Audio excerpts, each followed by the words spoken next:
Welcome. Welcome, everyone. Good morning, Hello. afternoon, or whatever you are.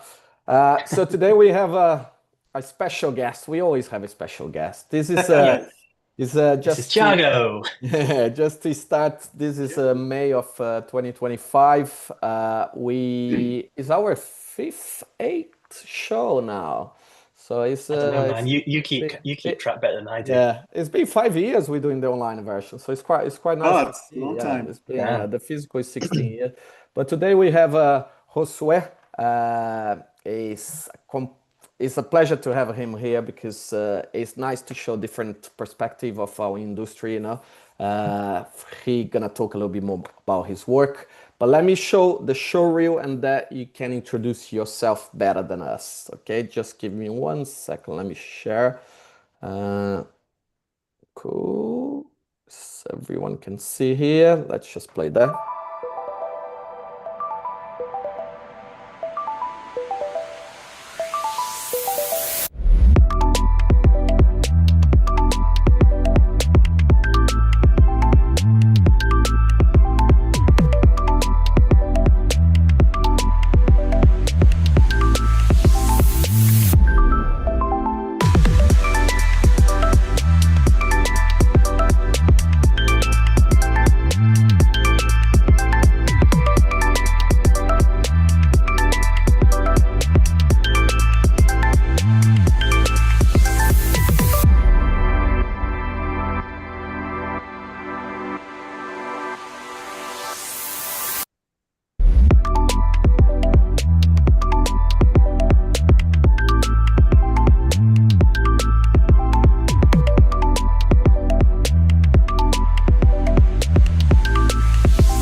Great. Very nice. Cool. Really nice. Really nice. So I'm really excited because Josue is immersive design, does a lot of experience stuff, but also is an artist, is a creative director, and also run off Mexico as well. So it's a lot to talk, but please tell a little bit about yourself, who you really are. So honestly, I'm not any of those things.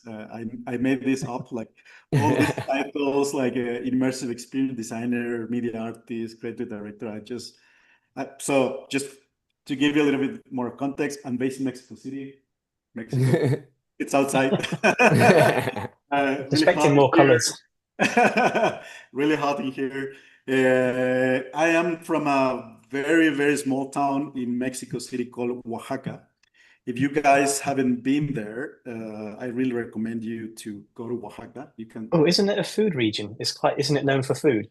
So it's Oaxaca. like a region for kind of a lot of things are happening in Oaxaca. So if you ever wanted to visit Mexico, you should definitely see Oaxaca. Just Google it here, a lot of images. So it's kind of like the cultural Oh wow. Mexican. It's a lot of like artists in general in here. So and I guess like being grown in this kind of like a small city, very colorful, full of I love artists. the colours. I think it had a tremendous kind of impact into my career. And so I grew up there, but I didn't study design, software, programming, or even like the thing that we call now immersive. This is something that was just a random kind of like a shit that happened in my life. I actually, like I was supposed to be a doctor because, like my mother wanted me to be a doctor, and my brother is a doctor, and my uncle is a doctor. So I come from a long lineage of of doctors. And I wasn't really appealed to that. I wanted to be a DJ. That's kind of like the Wow. whole how the whole thing started. Like, I've got my Technics so down there. yeah, yeah, exactly. So I said, so one day I sit down, my parents are like, "Oh, mom, dad, you know what? I'm gonna be a DJ," and then my mom's like, "What? Are you gay?" It's like, no, no, I'm not gay, like a DJ that I had to explain because, like she had no context, like coming from this small town. I moved to Barcelona in 2005, and then I started to, searching about this school that has this kind of like a musical program. But it was kind of like a program that I was not kind of a totally musical focus into, but it was kind of like digital art focus. So a lot of kind of like sensors and a lot of kind of computing, real time stuff, which was kind of like the beginning of it.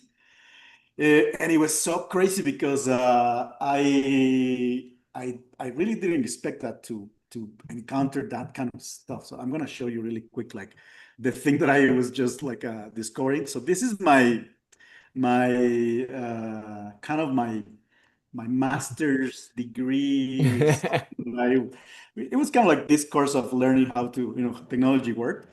But this was my first ever interactive project that I did. So there was this bike, which I was putting some sensor in it. And I never, this was the first time that I was like modeling something in 3D using computers. And I was, and I did this project with a couple of friends. And we were able to navigate into this city, but, like all these lines contain these bubbles. And when you pass through these bubbles, there was this kind of like a narrative that you were triggering and you were discovering through the navigation of this city. So this is kind of like the beginning of something that has narrative, that has storytelling, that is interactive. And it was my first ever project working with this type of stuff. And like we're 2005, like we did this in Windows 2000 or something, like that version of Windows that it was around. So it was really difficult at that time making this type of stuff. But what it really kind of changed my I think like my career was meeting this guy, which is called Sergi Jordan. This guy was my teacher, was my professor. So he invented this instrument. I don't know if you guys who are tuning in know what this is. No. But this thing, it's quite crazy. It's 2005. You put an object, and then you have this kind of like kind of a reactivity happening, but you're also making sounds and music, while you're rotating the object. And if you put another object, that kind of affects into the other thing that is happening with the sound. So I remember, very clearly entering into a room where it was this teacher, like putting together the webcam with tape and telling me like, turn off the light, turn off the light.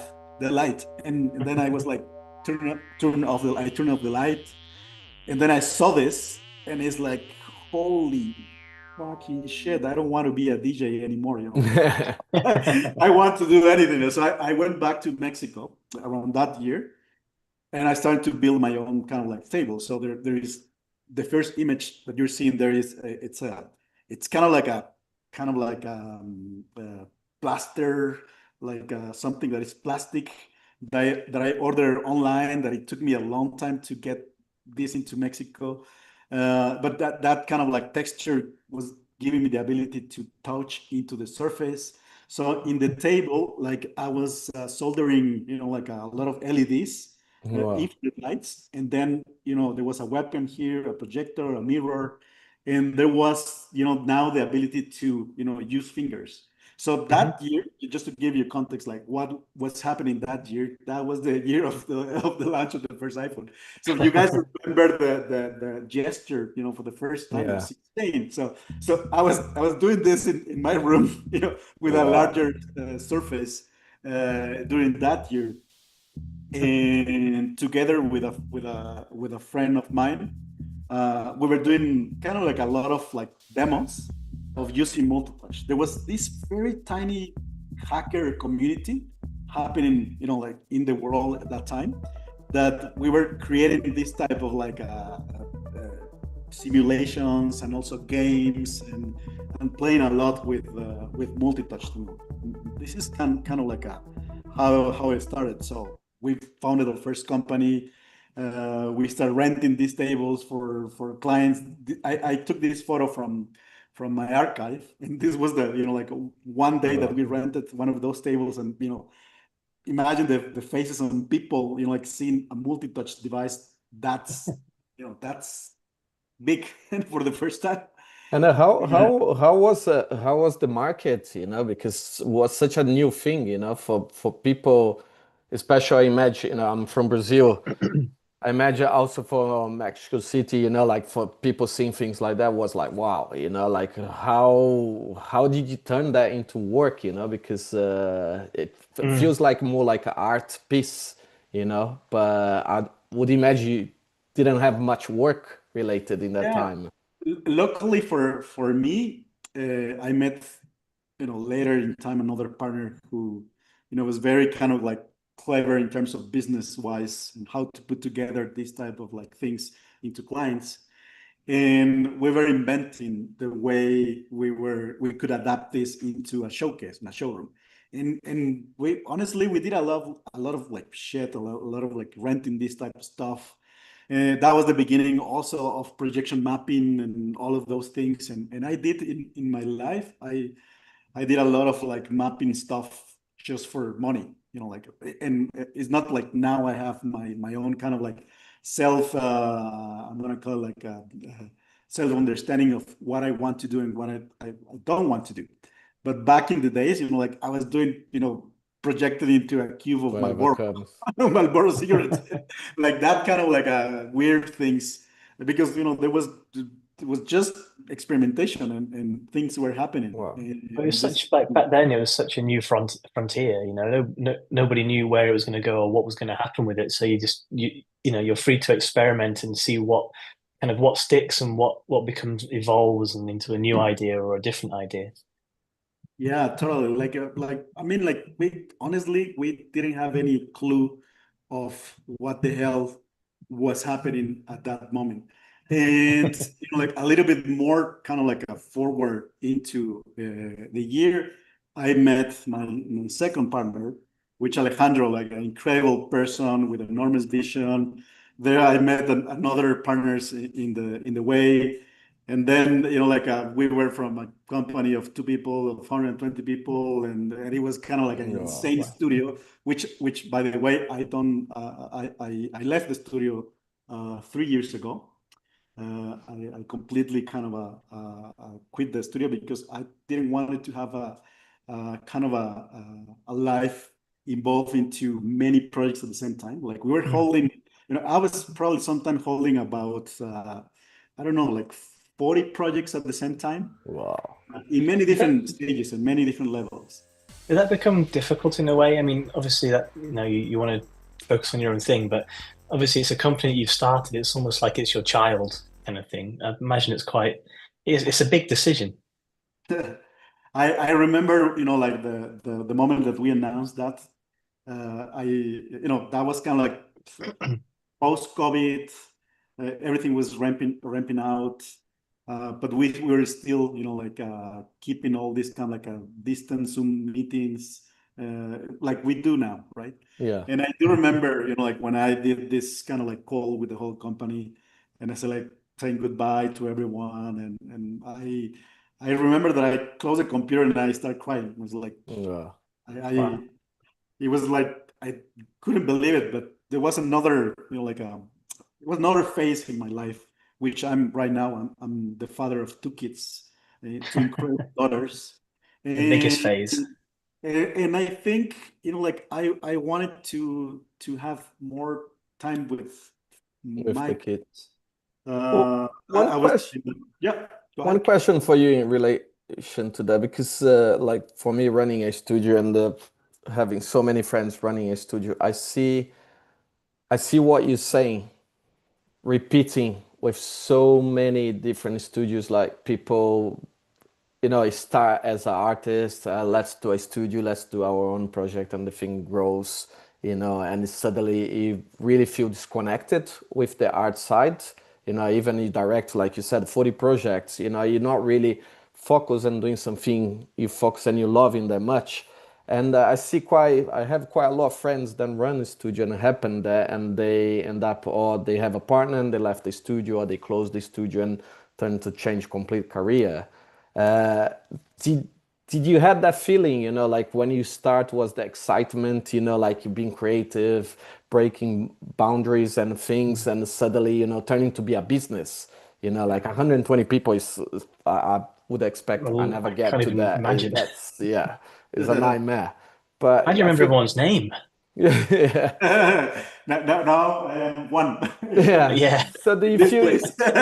you lost the passion as well on that? That's one reason made you, like really rethink and get you out of then reinvent yourself and trying to understand what you want to do. I mean, for me, I feel like I was doing the same thing, but in a bigger scale every time, but still doing the same thing. And I was more close into making sure that the technology worked instead of like making the thing or creating the things that I used to Yeah. do. I really missed those times where I was, building the table. Yeah. Those moments where I was like creating the things because I stopped creating it, and I wanted to, create again. And it was tough. I mean, like I was like, it was hard for me to took that decision and to start all over again. Yeah. But I already had some shortcuts, right? That's was the difference. I was not Of just going course. to do this without nothing. It was just having all this kind of like knowledge, but kind of all this experience that I had before. And I really didn't know if it was going to work to be by myself or not. Yeah, but it's still like James said, you build that from scratch, it's still relation as your babe, something you build up, I think for me it's like breaking a relationship, then you have a really attachment feelings for that, and then suddenly, is the separation is always hard. Yeah. Yeah, wow. Yeah, congratulations. That is a brave step, man. I don't know if I could do it. I had the situation then I fought so many times, and it's always like, oh, And also the make even if you know the steps, make you a little bit insecurity, because it's there no world, Even you start again like 10 years ago, or it's a different time and everything. Change So is good though. It's nice to, in some ways, it's nice not to stagnate. It's nice to, no matter what the change, something is always good.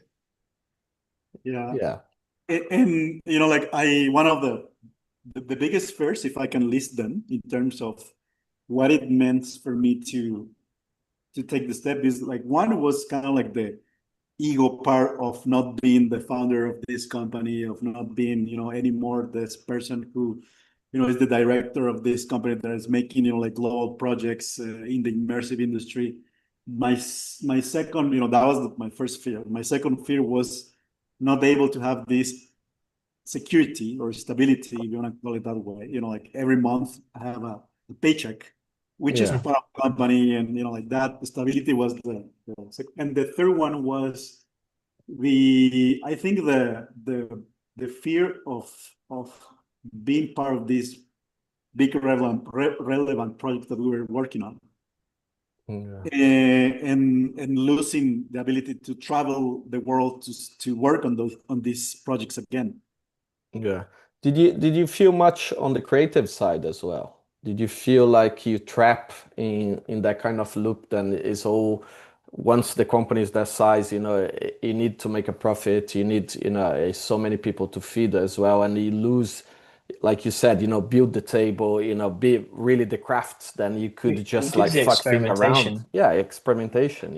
And I, I I always was find like it's the experimenting that brings in a new, different project kind of thing. But if you're stuck in a loop of, just building stuff and then not churning it out, but, like onto the next project and onto the next project, it's quite tricky to reinvent things a little bit. And one of the, I think, interesting things into I mean, what I call like the secret sauce of incredible companies is making their own kind of like projects for Yeah, themselves. And in my case, I was doing a lot of like light art installations as experiments. And when I didn't have a family, I was even, like myself with probably my partner or probably like one or two people programming those light installations on the weekends. Well, So, but now, in another stage with family, I didn't even have that time, like yeah. Well, you're to programming kids. program, like you're just programming kids, but like that ability that you lose, Yeah. uh, in my case, it became more kind of a technical guy who was able to, like make sure that everything works. And I didn't want to do that. I wanted to do my own kind of like a voice or my own work. Yeah, and also I think is the shift of the priority in life, like me and Yeah, James had a kid as well. I think once you had a kid, there is a massive shift or like on the Bit of priority, both. a bit of both, yeah, uh, on the priority what you really, is a time you're not gonna get back. yeah. Something, the way that I measure if I'm in the correct moment in life is, for example, like when I'm on a holiday with my family. Back in the day, I was thinking about work.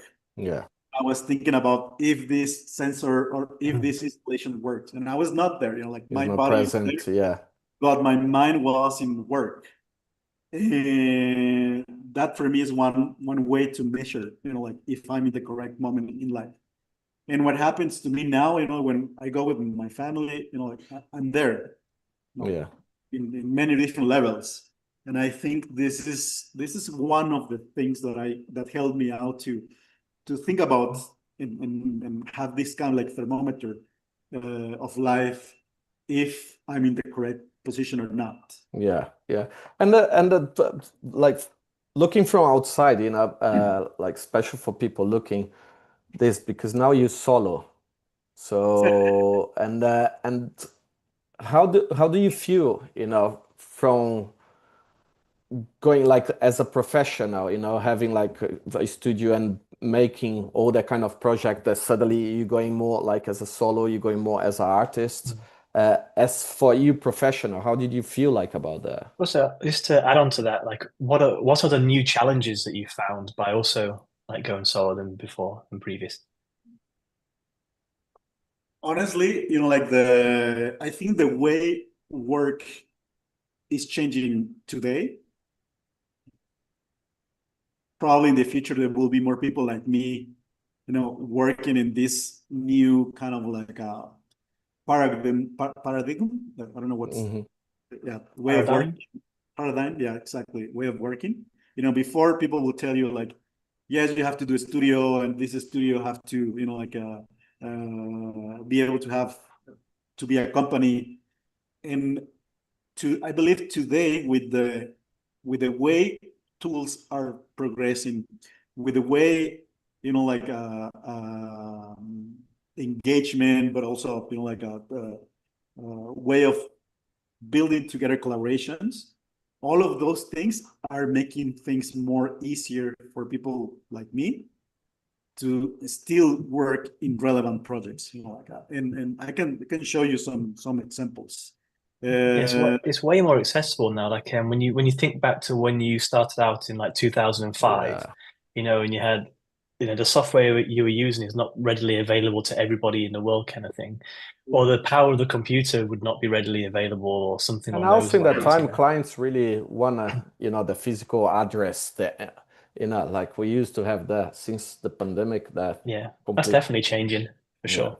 and I always make this joke because when I'm presenting to a client, depending of the size of the client, I put myself the word studio, and this is something that I put myself just to pretend that I have more people, like behind me. But Yeah, yeah, honestly, yeah. we, They're at home. Yeah, yeah, yeah, yeah, yeah. we, The we, back is we yeah, won't yeah, do yeah. it, we're a we studio. won't do the Uh, fake until you make. but I mean, like, I always say we because I don't like to just say like me or I'm making. No, because like I work with people, like, and most of the work that you see in those images and videos, probably I don't even program those, or like I don't even like make the images. Like I just direct people who are making those beautiful content.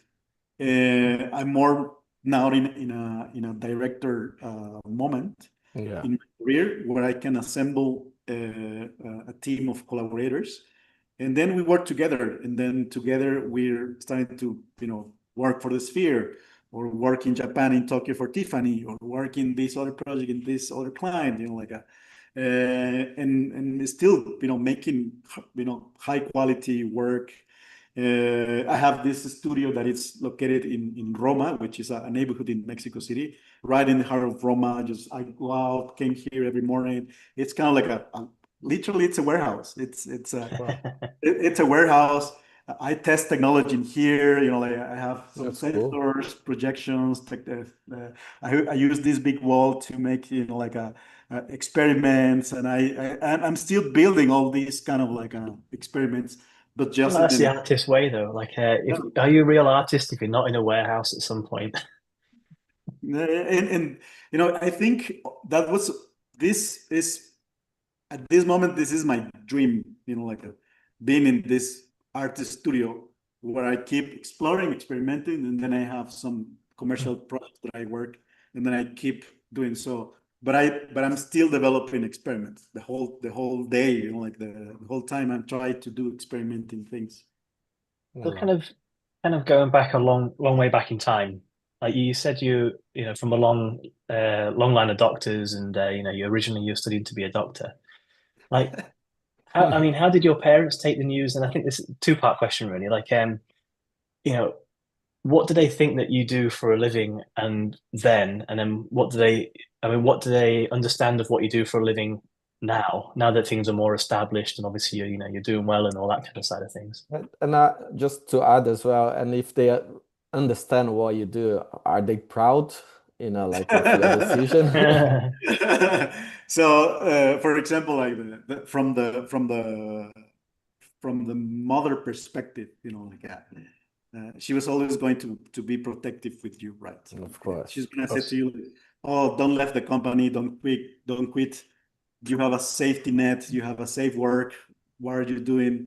Those kind of things, But at the end, you have to follow your own voice always, always, Yeah. always. No matter if you want to be a DJ, or no matter, that kind of I always think like this DJ that is not a DJ inside of me, which is this curious person that is always been there. I always try to listen to this person. I always try to listen to this interior self that I have, to ask it, like, does it feel right?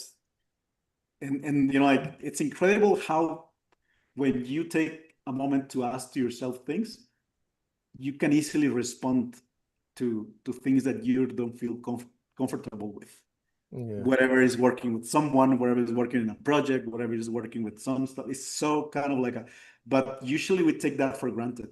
We don't take that pause to ask ourselves that kind of a comfort. Yeah, it's even for me it's quite funny to hear you saying like ask yourself, because it's something I've realized more and more. With all the noise and everything and the career, and you're trying to be better and everything, we don't really stop and really look what we did, where we are, and where we're trying to achieve. And it's quite, at least for me, feels really hard, like take that time and really ask you questions. It's Mm. something I never really did before until I start doing therapy and I start understand talking to someone and listen to what I say, and really making the questions. And I think what you're saying is really important, because I think with the routine of our industry, just do, it's just like always, why is the next project? Why is the next project? I think It we never all gives you get time quite to think. lost. Yeah, you don't really think, you don't really review. Yeah, and what you said, like asking the question, I think this is quite super important in the industry. Then I think not a lot of people does, you know, and it's quite nice to hear someone, really saying, you know, And and going back to your question about the family, I think I mean, like, I already show you like where I'm coming from, from very small town, which was, this town used to took you like 8 hours driving from the city, and we well, didn't even get the main TV channels from what normally people in Mexico City had. So we were kind of like isolated for a long time until now. Like Oaxaca is now like a very hot place to be, and it's super mainstream. But I mean, like back in the days, my I think the incredible privilege that I had is that they did always let me do whatever the fuck I wanted to. Like they didn't ask me, like if you're doing wrong or bad. I think the only thing that I always communicate with them, it was, very clearly established, that I was doing something that I liked, and that I enjoyed all the time. And I think they felt that kind of like a enjoyment from myself, like even my dad, like one day he asked me like, oh, what are you doing? Like, you're doing something similar of what my secretary does. Way are you gonna make money out of yourself? Like You've got an exercise bike, right? what's your And a plan? Like, projector. what's your idea? Yeah. What's your idea? And I was like, no, don't worry. Like, I have everything under control. Yes, yes, and Yeah. no. I remember when I was, when I went back to Barcelona and was starting working into a studio. I left that studio to start building this company of multi-touch tables and that kind of stuff. And again, always my mother saying like, "Oh, don't let that work." Yeah, it's always the Yeah, stability. stability. But Yeah. I was just managing another company, and I do remember one night when I was in the couch, and literally I have 1 cent in my pocket. That's everything that I had, 1 cent. And I was starting to cry that night, thinking like, how the hell I'm going to pay for rent? I have no fucking idea how the hell it's going to pay for rent.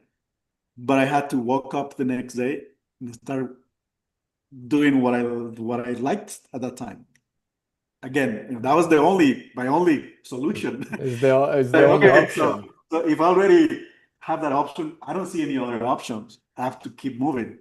Mm. Yeah, it's But true. I honestly, like I do clearly remember that afternoon where I was like in the couch, with seeing my pocket, like I have 1 cent. That's everything. I'm so worried that I don't even know how I'm gonna pay rent. I Yeah. mean, I guess like the threat of homeless is also quite a good motivator. Of course, like Yeah. out of I'm gonna say like uh people, sometimes people think that you have to know the latest tool and you have to have the best equipment to make the most incredible work that you could possibly do with the tools. And honestly, the less things that you have, the less things that you own, the more creative you have, because like you have Yeah. ability to have just a few limits, and then you become more creative with just this few Yeah, I limits. agree. Like the idea of having imposing limits is it's a good thing because like you say, like it evolves. It just makes you more creative. Whereas sometimes it's like, oh, you can do anything. It's like, well, what do I do? I don't know. And Yeah. also, you need to But find solutions as well, no? I think mm, the less you have, the more you need to be creative to create but some. also emphasize. I think it emphasizes the creativity. Whereas some people may or may not just rely on a plugin to get the job done, as opposed to a real creative, solid foundation for a project. I think that's quite an important thing because you can if you're good at the creative, it doesn't matter what software is used. You can use whatever you want. You're always going to be relevant. Whereas if you're relying on the software for your solution, then it becomes it's got a finite amount of time. Even today, for example, like I'm not worried too much about learning the latest tool. Like I'm not worried too much about learning, like any tool at all. Like I'm just reflecting more into what I would like to do for myself. Mm. And actually, I would like to show you a project that I'm working, which is something a bit more personal, that it's been driving myself for the last months. And I started this project, which is called the Plantarium. And my personal theme about how I confront things in life, there has to be with resilience. And resilience, it's something that it's always, like seen in many things, like even in nature, like how nature, adapt always to us. And for example, like how nature probably will adapt to us in the future. Like imagine, like we're not in this world, but nature is going to use this type of stuff to encounter life itself all over again. So I saw this kind of like video of a bacteria in the ocean that is starting to eat plastic on the ocean. So it's kind of like a new kind of adaptation that it's happening. And then I started to create this type of like plants that are adapting as well. But at the end, what it was kind of interesting for me, it's that nature creates beauty again. That's Like true. and resilience is about that. It's about creating beauty all over and over and over and over and over again. And all of this kind of like a project that I was working on is to discovering how nature will be, like adapting and encountering beauty again out of resilience. And I transformed this into something more personal. I'm making all these posters and making all this store where you can buy all these kind of artworks that I'm making. And I was learning a lot of like how to work with AI agents, but I had a purpose. And that I think that's kind of like the difference between working with tools and working Yeah. with something, which is purpose. And like even a little bit more further, like I got a call from people on the sphere to work on this data visualization project for this drink that I didn't know anything about that. And I started working with them, and then they say, "Oh, you know what? Like there is no money in the project, and we're sorry," and that's good. And I ended up just having this drink, and I was like, like a seeing in the app and see like, oh, that's so interesting. Like probably like if I'm a doctor in the other universe, I'm gonna be able to to interpret this data, but not in this world, right? And I was like, back last year, I was trying to make this type of kind of a links between data and myself, and I was exploring like all of this data but with purpose. And one night I asked this to my own kind of like custom GPT based on my own kind of like a sleep and data tracking and stress. And I asked, like, can you draw me a flower about myself? And it put, this is an actual screenshot that I took from that moment. It's like, my God, this is possible. And for me, like working in this type of projects is like, imagine that you have it in your studio plants that you haven't, like pour some water into, what could happen if you're able to see yourself, like if, or in this, from this perfect perspective myself. And I was trying to put this type of like prompting, injecting into all of the visual models that I was making, and then with the help of Scott, of a friend of mine, we started to make these kind of like a real-time portraits from all of the kind of moments Wow. based on the instant, on an instant. And during that kind of like period, which was kind of like December, I was discovering that I had insomnia. And this happened to me for like 4 months, mainly because I stopped drinking. So I quit drinking. And one of the side effects about quit drinking from one day to the other, some people, not everyone, but they get insomnia for a few months. So it was so bad Interesting. for me that I was, like being able to see how this progression of insomnia Wow. is happening in the body. It's interesting that like when you have too many drinks, you can fall asleep quickly, but then alcohol keeps you awake. And even when you get off alcohol, it's like, nope, not done yet. I'm going to keep you awake some more. Mm. Yeah, exactly. And Eh, it's amazing how you got the date of like a simple thing about not sleeping and turning, like the data in some kind of a visual that is quite stunning. Mm. and for example, like from this image, that purple thing is what you operate the next day. Like I was so fucked up during that. Wow. It's And interesting that like we have like in my side of the family, there's always in the male side, there's always like sleep issues. So when I look at that image, you can totally get the feeling. Like I can totally feel how that image feels in my mind, like when I've had a lack of sleep.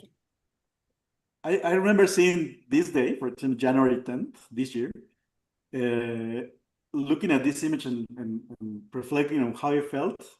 And I felt like this. I felt like shit. Like I was like, my God, like need to do something. You need to search for help because like I'm not going to be able to go through this for many months. And luckily for me, like I was able to look for help and I'm totally been good and recover. But these kind of things, it helps me out to reflect a little bit more about myself. And this is, what I'm right now. I'm really working into this kind of like a data visualizations of myself through the months. This is kind of like that month, which was kind of like December, and making all this kind of like a visualization based on the, Wow. and I'm making this type of, so my dream or thinking is to make this kind of like a living artwork or living portrait that I can, have this kind of like a real-time plant that is looking at me all the time and is changing. So I'm here with you guys, and there's this kind of like reflection of this plant that is happening while I'm talking with you guys, and then I can see myself, the same way that I have few plants in my studio again, right? But this is, I don't know, for me, it's mind blowing. It's like you really seeing yourself in a visual way, then Mm. it's a different perspective how you see yourself. But once you understand what you're seeing, and the communication with that is a lot different, because one thing is you feel, the another thing is you say how you feel, then you can hear that and associate them, and the other one is visual, then you seeing how you feel, and that comes back. I think not even talk about creative. You said about being, like a doctor or something, but this is like, for me, is kind of a reflecting the way you're feeling, but in a visual way. Mm. Then I think no one, even like we're talking, doing therapy and things like that, is more like a communication of feelings and understanding. But this is like another thing that you suddenly you can have a feedback every day how you're turning as a visual thing. And for me, it's like, wow, it's really amazing. And I think at the end, it's about making something that is personal. And I think art, it's about that. So I always think like you don't have to worry that much about how many likes and how many, how many things are doing into your social media. If I post this video, people will like it or not. Like I mean, like this word that I just showed you, there is not even in my social media there, like because I don't really care that much in that level of sense. That's But great. That's part of being a father and as well. Father also for me getting to middle age, like, nah, I don't really care about that stuff. Yeah, yeah, for me, it's because that doing this type of work, it's what make me feel really alive and really creative. yeah, yeah. I don't It's need amazing. to, like put it out there, but I will, of course, at some point. I just need to have the time for just to comment it and put it. But just by doing it, for me, it kind of like triggers something in my Mm. brain all the time. Like it makes me feel like I'm here, and this is what creativity does. I think when you are, and for me, this is making my multi-touch tables, but today, like 2025 with AI. For me, this is my way of making things. Can And the go ahead, go ahead. This is a quick question, really. So everything is generated in real time, but can the data be taken in real time, like from the ring or from like a watch or that kind of side of things? So you can have like a real time representation of your mood in that moment and as it evolves. Like maybe you see something happy and it kind of represents that, and then suddenly you have an argument phone call like, oh, it'd be Yeah, kind of interesting to see, right? yeah. So I can share with you something. Something mean like oops. Can you guys see me? I can see you, but not the Yeah, yeah. screen yet. Not the screen, but you. Wait. Just give me one moment because I don't know what the hell I'm doing, but I don't see you. I don't know what the hell I'm doing. Cancel. Wait, there's something. Oh, yes. Sorry. Yeah, I was going to share with you something a bit more personal in terms of a really tough day. But I'm not going to talk much about this day. But I would like you just to watch at the image, because what happened that day with that image, that was the level of distress that I had Wow. in my life and in that moment. So do you see this image? Yes. Yeah, we can Yep, see. we Yeah. can see it. So I went back. I don't want to talk much about what happened this day. But this image, when I took it back, it does reflect the amount of fear, Yes. like distress, angriness that I had in that specific day, in that specific Wow. moment. Mm. And this is when I reflect into this kind of like personal projects, like wow, like I really felt like this, and like it's kind of like making this portrait of myself. Yeah. Yeah, you can really feel that the connection to the mood, even more so for you because obviously you've got that very full on connection as to what that day represented as well. Yeah.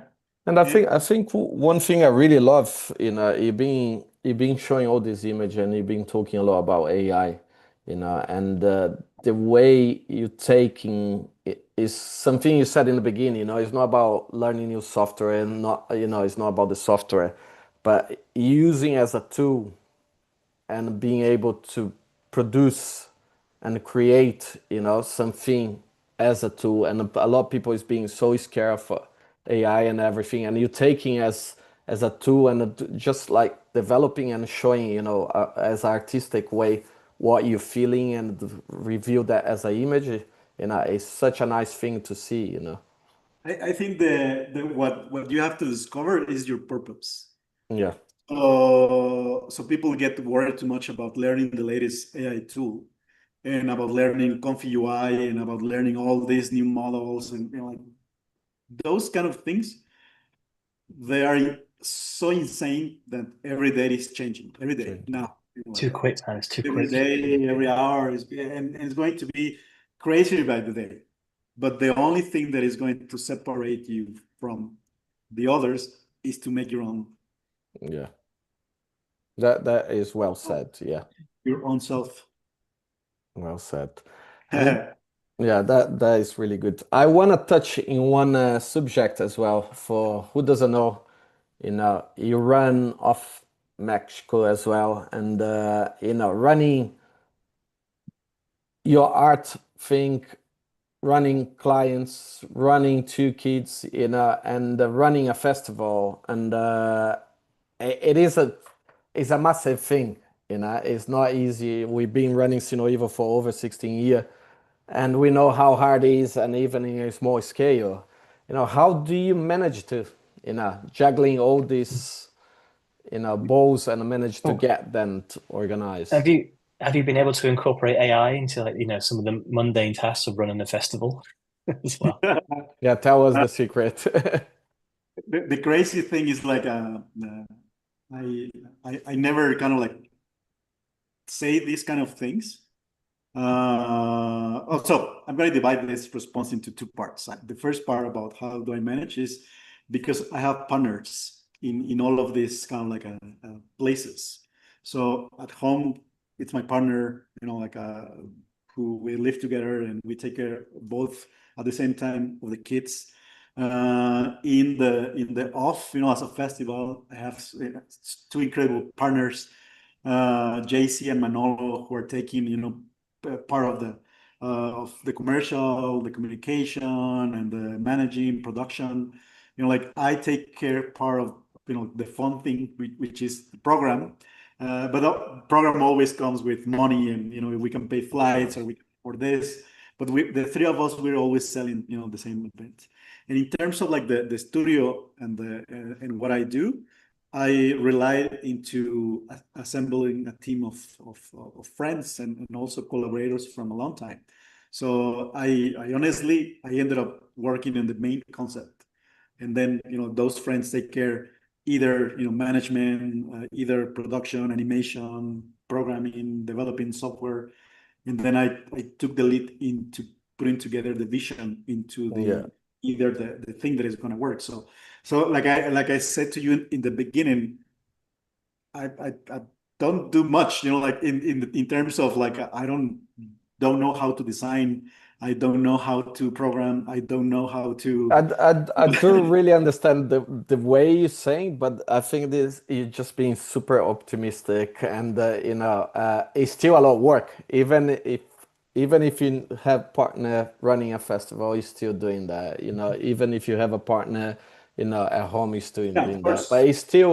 it's still a really big thing to manage all that, and Yeah.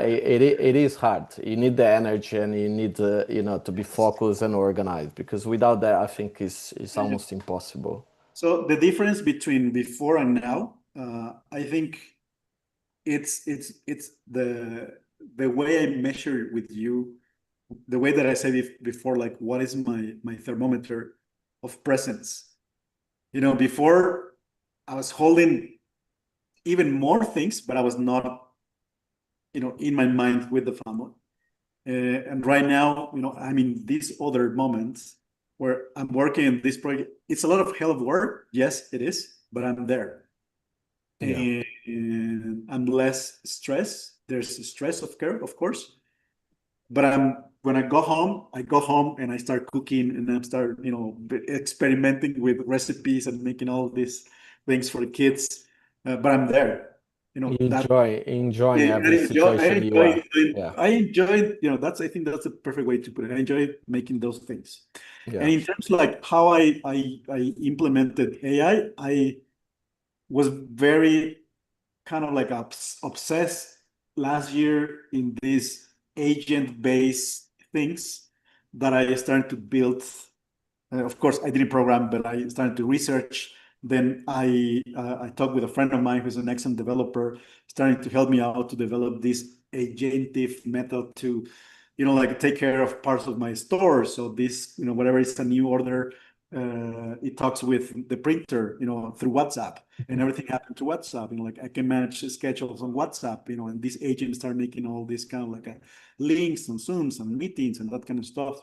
There is kind of like an agentive things that I use, but this is something that I use it internally, and how I try to structure. And then you need a lot of a structure in terms of thinking about in what moment or what phase is this current project happening. Like I'm still on a studio, very kind of like formal, very strategic, thinking about how the studio evolves. Uh, I always like to think about, so my strategy right now from the studio, I call it the table of the four legs. So each leg from the table, it does different things, but at the same time, all of those four legs, they point at the same thing. So one leg, for example, it's meant to build community, and that's where off is as their main kind of like objective is to build community. There is another leg in the table that it's meant to build art. And then they have a kind of an agency that represents me to make art.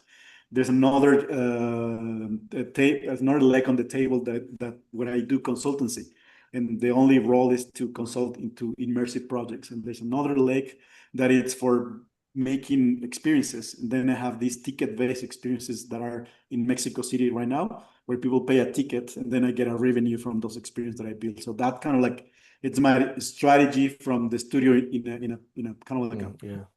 big level of seeing it. But they all like fulfill you as a person, but the concept of the legs, I know you understand, you give the time for each, but if they all crash at the same time, because to manage that, you can't. I know you can adapt and you can manage your own time, but you can't manage what comes from outside, when that project's gonna come, when the art's gonna come, when that, it's still something, like it's quite impressive, to be able to manage because it is like a chaos then comes sometime. I think, one of the advantages and disadvantages. I can tell you about the advantages and disadvantages. So I think one of the advantages is like there could be a moment of very low season where I don't even get any, immersive project at all, which just happened, since I was November, none, zero. But fortunately for me, I had the other legs that were Yeah. supporting, this kind of like a role. And the happy problem is when those legs are all of them full at the same time. The happy problem, it hasn't happened yet, because like the festival, it's once a year, very in certain period of time. I do an experience-based ticketing, but I do it once, and then like I get ticketing revenue out of that experience. Consultancy, I do those things more often, and that kind of helps to everything to manage. So, but I tried. So in this new way of working, of being your own self, being your own company, I think you have to do many different things, but all of the legs and all of the table, they have to support one single Each vision. other, yeah. Mhm. Yeah. That's a nice to hear, Is I think it's a big dream for quite a lot of people, to be able to separate things and to manage, to balance how they work together as well, because So, it is difficult. those legs, for example, they talk to each other. So, for example, like there is this off speaker that sometimes I met him in off, and then I invite him to collaborate into this other immersive project. Okay, yeah. Or there is this other kind of like another consultancy project where I do this kind of stuff, and vice versa. I think the trick in this model is that they need to talk all the time. You need to figure out ways to merging them together and trying to combine them at some point. Yeah. That's nice. That's nice. Yeah, And, it is a dream, like what you're saying feels like for a lot of people like a dream to live. but as I said, but I think it's a moment. Like I don't even know that this is going to be my dream or my moment next year, Yeah. or maybe in 2 years or in 5 years. Like for me, and I'm taking you back to what I said before about the thermometer. Yeah. So the moment that I'm there, but I'm not there, that's the moment that need You to do need to something. go. Yeah. You need That's the to, good thing. That's the really good thing about doing what you're doing at the moment. You've got that flexibility, like you talk about your table legs, but you can always put the table in a different room. You still got that. You've still got that flexibility to pivot, and you can take what you want with you from what you're doing this year if you change your mind to something else next year.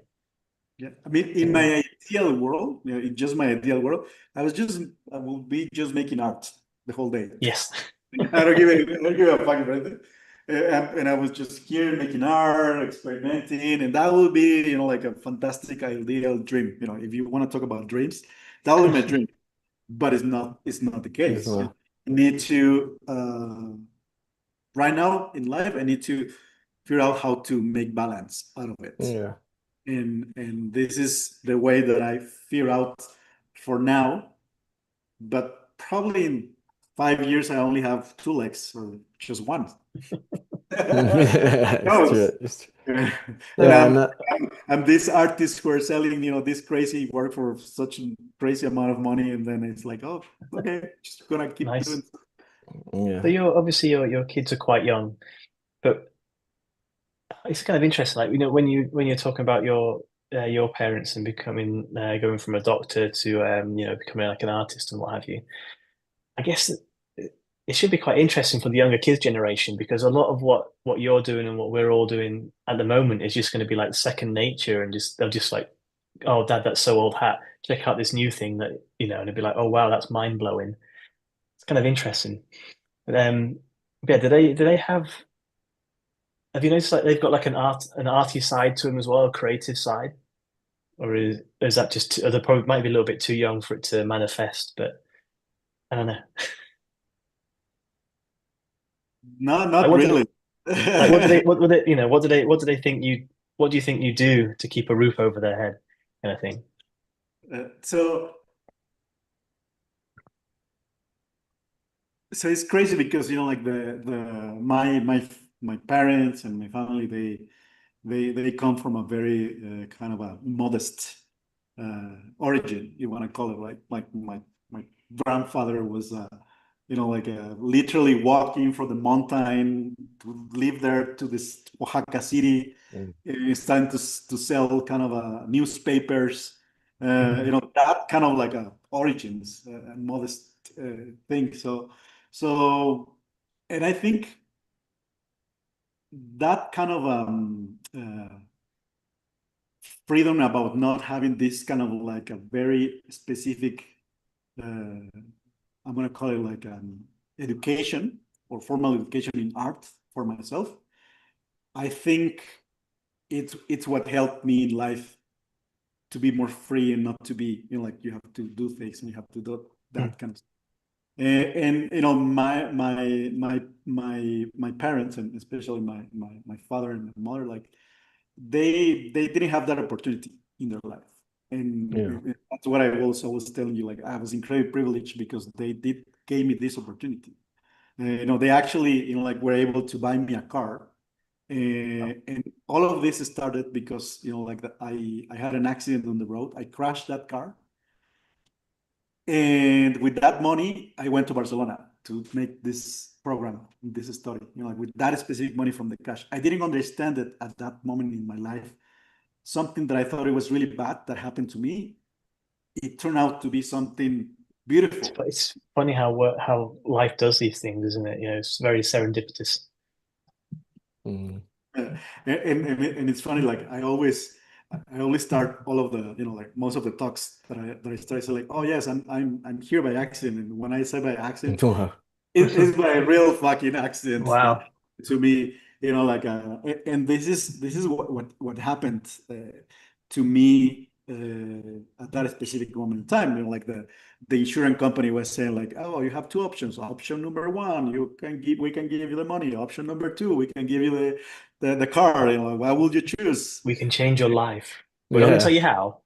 Yeah, exactly. And I didn't understand it, back in the day. I was feeling like uh, I could make a plant of that day that I had an accident, and I probably reflect like shit, feeling like shit. And but now that I see It this would have kind of, made an interesting plant. yeah, exactly. There's, like out of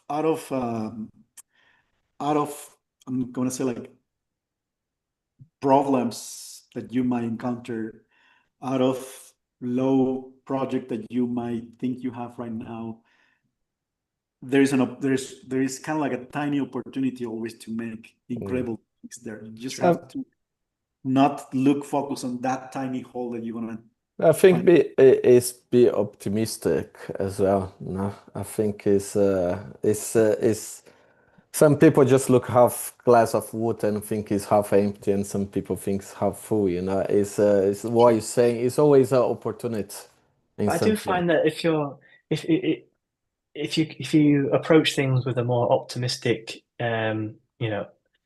more optimistic, not personality, optimistic approach, then you're probably going to get a better result. Whereas if you're Yeah. pessimistic, and don't get me wrong, I'm talking as a pessimist. I'm always pessimistic. But then you'll always find something if you're optimistic. There'll always be something that you can latch onto, and make the best of a situation. I mean, like there will always a moment where you're in the couch and you're crying. Yeah, There will Yeah. be always moment like this, but try not to cry for long. That's good. Yeah. And I think that's something like even if you're still in pain, try not to cry for long. Too long. Yeah. I have a friend. We've been. He helps me a lot, like ups and downs time, and it's a similar phrase. He say, the ideal, you're always gonna have the ups and always gonna have the downs. Is to make the ups not stay that long up and the downs not that. You just normalize some things. It's always not suffer so much for something, then you could just move on, you know. I think it's a good way. But it's amazing. We're just getting into 1 hour and 4 minutes. So I think this is a amazing way, you know, like what you said to try finish the show as well.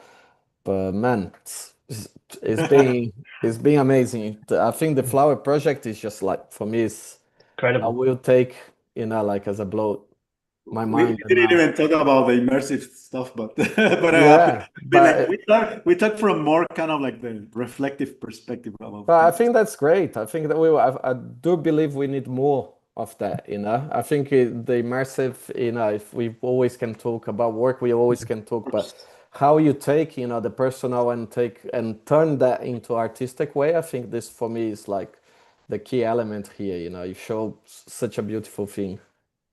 It's good to know the approach and the thinking behind everything as well. It's been fascinating. Yeah.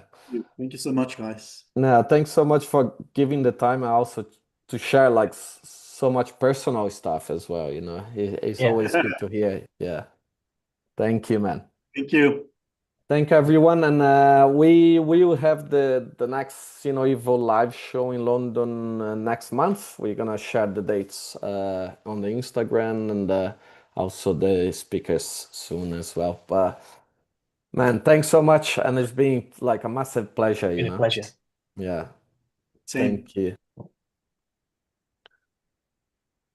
Cool. I just end the stream, so we out.